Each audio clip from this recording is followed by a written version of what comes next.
The situation in the Middle East is developing. The expected conflict between the resistance axis, primarily Hezbollah, and the Saudi-Israeli bloc is the current center of attention. Israel's Prime Minister Benjamin Netanyahu said that Iran wants to deploy its troops in Syria on a permanent basis, with the declared intent of using Syria as a base from which to destroy Israel, and threatened that if Tel Aviv fails to receive international support, it is ready to act alone. Iran will not get nuclear weapons. It will not turn Syria into a military base against Israel, he said. Deputy Chairman of Hezbollah's Executive Council, Sheikh Nabil Kaouk, said his group is ready for any military scenario, amid indications that Saudi Arabia is pushing the Israeli regime to launch a new military operation against Lebanon. He said the resistance movement is prepared to confront anything. It is fully capable of securing victories and repelling any aggressor.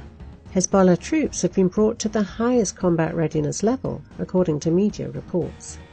Speaking to the Saudi newspaper Elaf, Israel's military chief General Gadi Eisenkot called Iran the biggest threat to the region and said Israel is ready to share intelligence with moderate Arab states like Saudi Arabia in order to deal with Tehran.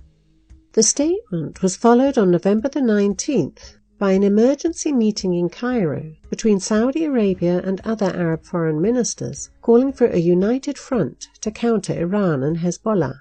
The emergency Arab foreign ministers meeting was convened at the request of Saudi Arabia, with support from the UAE, Bahrain and Kuwait to discuss means of confronting Iran. In a declaration after the meeting, the Arab League accused Hezbollah of supporting terrorism and extremist groups in Arab countries with advanced weapons and ballistic missiles.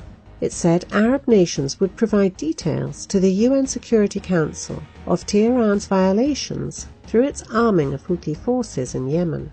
The Secretary-General of the Arab League, Ahmed Abul-Gheit, said that the Iranian missiles are a threat to all Arab capitals. Iranian threats have gone beyond all limits and pushed the region into a dangerous abyss. Since intercepting a ballistic missile fired at Riyadh by Iran-affiliated Houthi rebels in Yemen, the Saudis punched up their anti-Iran rhetoric, even going as far as to say that the missile was Iranian-made and declaring the attack an act of war by the Iranians. Reacting to the emergency meeting, Iranian Foreign Minister Javad Zarif said, "Unfortunately, countries like the Saudi regime are pursuing divisions and creating differences, and because of this they don't see any results other than divisions." As if to demonstrate the way the balance of power will look in the region, 2 separate summits on Syria are to be staged soon.